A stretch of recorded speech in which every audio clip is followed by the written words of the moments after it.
Hey guys, welcome to my channel education फटाफट। आज हम बात करने वाले हैं मध्य प्रदेश शिक्षा बोर्ड के ब्लूप्रिंट के बारे में, कक्षा 12वीं के ब्लूप्रिंट के बारे में, जो हर 4 दिन में नया आ जाता है। दोस्तों, आप बोलेंगे ज़रूर, एक क्वेश्चन होगा आपके दिमाग में कि भाई ब्लूप्रिंट तो 10 दिन पहले ही आ गया है, 10 दिन बाद वीडियो क्यों? तो दोस्तों, इस बात को समझिए कि हर 2 दिन में नया ब्लूप्रिंट आ जाता है एमपी बोर्ड का। तो बस मैं यही इंतज़ार कर रहा था कि क्या और भी आने हैं अभी, कि हो गया बस। तो मैंने इंतज़ार किया कुछ दिन और अब मुझे लग रहा है, आई एम श्योर दैट अब नहीं आएगा, ये फाइनल ब्लूप्रिंट है। तो चलिए दोस्तों, बिना टाइम गवाए देख लेते हैं किसे ब्लूप्रिंट को। ये रहा ब्लूप्रिंट, मैंने डाउनलोड करके रखा था 9 मार्च को। ओ माय गॉड, 9 मार्च को आया था, 17 मार्च हो गई। ये रहा दोस्तों ब्लूप्रिंट। सबसे पहले दिया हुआ है हिंदी विशिष्ट का, हिंदी स्पेशल। दोस्तों, एक चीज़ बता दूं आपको, हिंदी विशिष्ट और हिंदी सामान्य में कंफ्यूज मत होइएगा। ये हिंदी विशिष्ट उनके लिए है जो इंग्लिश मीडियम में पढ़ रहे हैं, एमपी बोर्ड इंग्लिश मीडियम में पढ़ रहे हैं, उनके लिए है।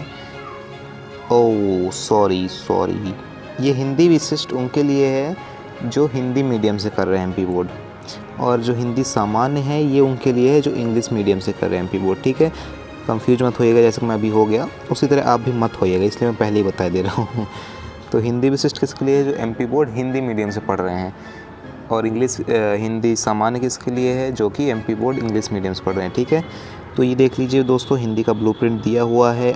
आप चाहें तो पहले स्क्रीनशॉट ले लीजिए।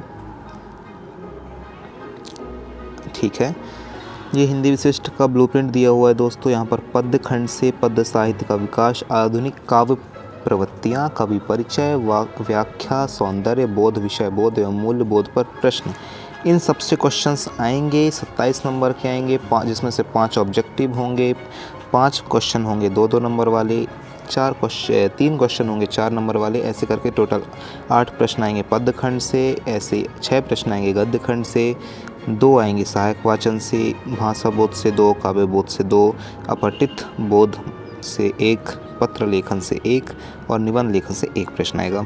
यहाँ पर आप नीचे पढ़ सकते हैं कि एक इम्पॉर्टेंट चीज़ कि वस्तुनिष्ठ प्रश्नों को छोड़कर सभी प्रश्नों में विकल्प का प्रावधान रखा जाएगा, क्योंकि कई लोगों को कन्फ्यूजन हो रहा था कि विकल्प में आएंगे प्रश्न या डायरेक्ट नंबर दे दिया जाएगा कि 5 में से 4 करो या 7 में से 5 करो, ऐसा। तो ऐसा नहीं होगा दोस्तों, हर प्रश्न में विकल्प रखा जाएगा। यहाँ पर साफ साफ दिया हुआ है, यह विकल्प समान इकाई से तथा समान कठिनाई स्तर वाले ही होंगे। तो दोस्तों, चिंता की कोई बात नहीं है, मध्य प्रदेश सरकार इतनी भी खड़ूस नहीं है, दयालु है। यस दोस्तों, एक बात और बता दूं, ये पार्ट जो कटे हुए हैं, ये पिछले ब्लूप्रिंट जो भी इसके जस्ट पहले आया था उसमें अलग कर दिए गए थे, मतलब एक अलग से लाया गया था, उसमें अलग पार्ट कटे थे, ये वाले नहीं थे। और अभी इसलिए नया ब्लूप्रिंट लाया गया है क्योंकि जो फर्स्ट में दे दिया गया था रिड्यूस सिलेबस में, फर्स्ट में एकदम, उसको छोड़ के स्टूडेंट्स ने पढ़ाई की, फिर एमपी बोर्ड ने नया ला दिया कि नहीं ये पार्ट नहीं, ये पार्ट कटे, ये तो आएंगे भाई। तो ये थोड़ी ना होता है भाई, ये तो गलत बात हो गई। इसलिए फिर एमपी बोर्ड ने सोचा कि नहीं, ऐसा नहीं करना है, फिर से एक नया ब्लूप्रिंट लाया। और इस ब्लूप्रिंट में मेनली यही चेंज है पिछले वाले ब्लूप्रिंट से, कि इसमें जो पार्ट कटे हैं वो सबसे फर्स्ट में जो कटे थे वही वाले हैं, बस ज़्यादा कुछ चेंज नहीं, बाकी सेम है पिछले ब्लूप्रिंट जैसे ही। दोस्तों, ये हिंदी सामान्य का ये उनके लिए है जो अंग्रेजी मीडियम से पढ़ रहे हैं एमपी बोर्ड से, उनको हिंदी सामान्य लगता है और अंग्रेजी विशिष्ट लगता है, ये ध्यान रखिएगा। तो ये आप भी ब्लूप्रिंट ले सकते हैं, चाहें तो आप डाउनलोड कर लीजिए, मैं डिस्क्रिप्शन में लिंक दी हुई है मैंने, वहाँ से जाकर आप डायरेक्ट पूरा ब्लूप्रिंट डाउनलोड कर सकते हैं। फिर हम आ जाते हैं अंग्रेजी विशिष्ट। ये अंग्रेजी विशिष्ट उनको लगता है जो कि इंग्लिश मीडियम से एमपी बोर्ड पढ़ रहे हैं। ठीक है, जो इंग्लिश मीडियम से 12th का पढ़ाई कर रहे हैं एमपी बोर्ड के इंग्लिश मीडियम से, उनको लगता है ये विशिष्ट अंग्रेजी, ना कि हिंदी विशिष्ट।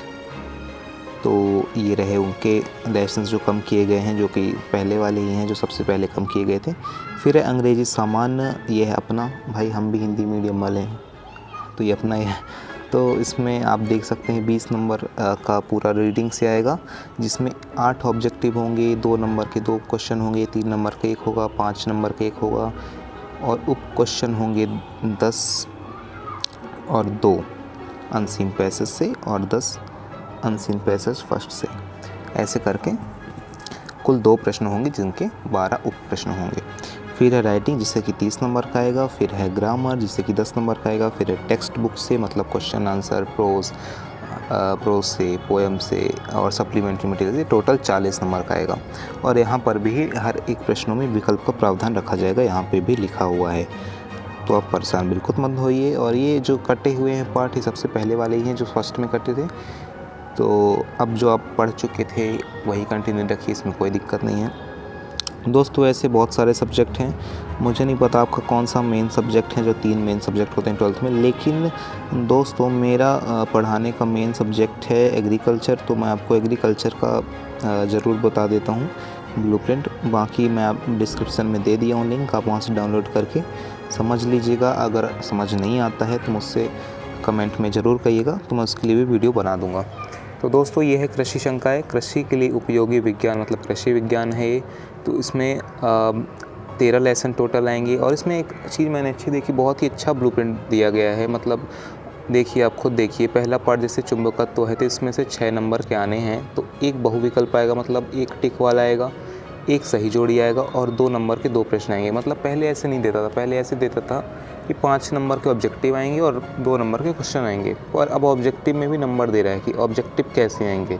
1 नंबर किससे टिक वाला आएगा, 1 नंबर की सही जोड़ी आएगी। यहीं दूसरे पार्ट से देखें तो 1 नंबर का टिक वाला आएगा, 1 नंबर का 7 आएगा। तो ये बहुत अच्छी चीज़ देखने को मिली इस बार के ब्लूप्रिंट में, जो कि शायद तीसरी, चौथी, पाँचवीं नहीं चौथी या 5वीं बार में तैयार किया गया है, बहुत ही सोच समझ के। तो कुछ तो अच्छा हो गई। ओ मैं कहाँ गया, सॉरी मेरा हाथ ज़्यादा चलता है सॉरी। ओके, तो हम आ गए हैं। तो ब्लूप्रिंट देखिए दोस्तों, आप चाहें तो स्क्रीनशॉट ले लीजिए अगर आपको डाउनलोड नहीं करना है तो एक बार। ओके दोस्तों, एक चीज़ और कि ये 70 नंबर का ही पेपर है, नंबर कुछ कम नहीं हुआ है। और यहाँ पे निर्देश दिए हुए हैं, ये हमें ध्यान से पढ़ लेना चाहिए कि प्रश्न क्रमांक 1 से 4 तक वस्तुनिष्ठ प्रश्न होंगे, तो सही भी जानते हैं। सही विकल्प, रिक्त स्थान, सही जोड़ी, सत संबंधी प्रश्न होंगे, ये भी सभी जानते हैं। प्रत्येक प्रश्न के 5 अंक मिल जाती है, ये भी। क्या दिया है यार दिशा निर्देश, तो सभी जानते हैं ना, कुछ नई चीज़ दिखाओ भाई। ओके, कठिनाई स्तर 40% सरल प्रश्न है, 45% सामान्य प्रश्न है और मात्र 15% कठिन प्रश्न है। इसमें भी अगर तुम यार MP में टॉप ना किए तो फिर क्या किए एग्रीकल्चर वालों। ओके, सो जो पार्ट कटे थे वो सबसे पहले जो कटे थे, अभी जो पिछले ब्लूप्रिंट में कटे थे वो नहीं, जो सबसे पहले कटे थे वही पार्ट कटे हुए हैं। लेसन 1 कट गया, प्रकाश लेसन 4 कट गया, विद्युत जो कि बहुत ही आई थिंक डिफ़िकल्ट लेसन था, ठीक कटे, अच्छा हुआ और लेसन 6 कार्बनिक रसायन कट गया। आई डोंट लाइक केमिस्ट्री, मुझे बिल्कुल पसंद नहीं था, पता नहीं पहले क्यों नहीं कटा था मेरे ज़माने में। ओके, लेसन 7 कट गया, हाइड्रोकार्बन, लेसन 9, 19 और 20 कट गया। फिर है यहाँ पर फसल उत्पादन का ब्लूप्रिंट। अच्छा, एक चीज़ नोटिस करने लायक है, हाँ, फसल उत्पादन का जो है सबसे पहले जो आया था रिड्यूस सिलेबस, उसमें फसल उत्पादन था ही नहीं। पता नहीं MP बोर्ड वालों को मतलब क्या दिक्कत है या कुछ बनता ही नहीं है क्या कहें, था ही नहीं यार ये फसल का। परेशान हो गए थे लोग कि है कहाँ फसल उत्पादन। तो इस बार MP बोर्ड ने दिया है, कोई गलती नहीं की इस बार फसल उत्पादन का भी दिया हुआ है। यहाँ पर लेसन 3 नहीं आना है, 8 नहीं आना है, 10, 14, 19, 20 इतने लेसन नहीं आएंगे इसमें सबसे ज़्यादा खुशी की बात है फसलों की खेती 2, फलों की खेती 2, जो कि बड़े बड़े पार्ट थे वो कट गए भाई। अब तो अच्छे से पढ़ ले यार, क्या रहे हो तुम लोग यार। अब देखते हैं ब्लूप्रिंट फसल उत्पादन। जल निकास बहुत ही अच्छा, I think my favourite lesson. जल निकास से 4 नंबर का आएगा, 2 नंबर के 2 क्वेश्चन आएंगे, बहुत ईजी होंगे आई थिंक। पादप पोषण से 6 नंबर का आएगा, 3 नंबर के 2 क्वेश्चन होंगे। ऐसे भाई एक लेसन से 9 नंबर के खिंच गए इस बार। तो ये देखिए इस लेसन से 9 नंबर का आएगा, कौन सा है ये, फसलों की खेती 1, इसमें 2 नंबर के 2 क्वेश्चन होंगे, 5 नंबर का 1 क्वेश्चन होगा। ओहो, difficulty level is not down so कठिनाई स्तर 40% सरल, 45 वही सेम, 45% सामान्य, 15% कठिन। Okay, not difficult. फिर है पशुपालन में सेम वही पार्ट कटे हैं जो पहले कटे थे सबसे पहले। लेसन 2, 8, 9, 10, 13, 14। इसमें सबसे अच्छा पार्ट कौन सा करता है, आई थिंक हिमिकृत डेयरी उत्पाद और संगठित डेयरी उत्पाद। सबसे मुश्किल लगता था भाई मुझे, बाकी सब तो ईजी है। एक एक बार पढ़ के याद हो सकता है, बाकी ये पार्ट इतने कंफ्यूजन वाले थे। Okay, no problem. चलिए देखते हैं ब्लूप्रिंट क्या कहता है। ब्लूप्रिंट में है आहार एवं पोषण 1, जिससे आएगा 6 नंबर का, 2 नंबर का एक क्वेश्चन आएगा, 3 नंबर का एक क्वेश्चन आएगा। फिर है पशु चिकित्सा संबंधी औषधि एवं उपकरण, इससे 8 नंबर का टोटल आएगा। एक रिक्त स्थान, 2 अंक के 2 क्वेश्चन और 3 नंबर का एक क्वेश्चन। दोस्तों स्क्रीनशॉट ले लीजिए, और अगर आपको नहीं लेना है तो आप डाउनलोड भी कर सकते हैं, और अगर आपको डाउनलोड नहीं करना है तो आप स्क्रीनशॉट ले सकते हैं। ओके, इसका भी आप ले सकते हैं स्क्रीनशॉट, मैंने फसल को नहीं दिया था। ठीक है, तो दोस्तों आज के लिए बस इतना ही। अगर आपको किसी और सब्जेक्ट का ब्लूप्रिंट जानना है तो आप मुझे कमेंट करके ज़रूर बताइएगा। आज की वीडियो काफ़ी लंबी खिंच गई, मुझे पता है कि आप पूरी वीडियो देखेंगे भी नहीं, इसलिए आज के लिए इतना ही। और चैनल को सब्सक्राइब कर लीजिएगा ताकि और अपडेट्स जो भी आएँ, अगर ब्लूप्रिंट बाई चांस फिर से आता है या कुछ भी, तो मैं आपको अपडेट कर सकूँ। और इस बार अगली बार लेट नहीं होगा। अगर अगली बार कुछ फिर से आता है तो आई थिंक वो फाइनल होगा, मुझे तो लगता है यही फाइनल है, अगली बार नहीं आएगा। लेकिन बाई चांस मध्य प्रदेश सरकार का मूड कब घूम जाए भाई, कौन जानता है। तो इसलिए दोस्तों आज के लिए इतना ही। चैनल को सब्सक्राइब कर लीजिएगा, वीडियो लाइक करेगा और कमेंट करके बताइएगा जो भी चीज़ आपके समझ में ना आई हो, या फिर किसी और सब्जेक्ट के बारे में आपको विस्तार से ब्लूप्रिंट जानना हो तो कमेंट ज़रूर करिएगा। थैंक यू दोस्तों, धन्यवाद।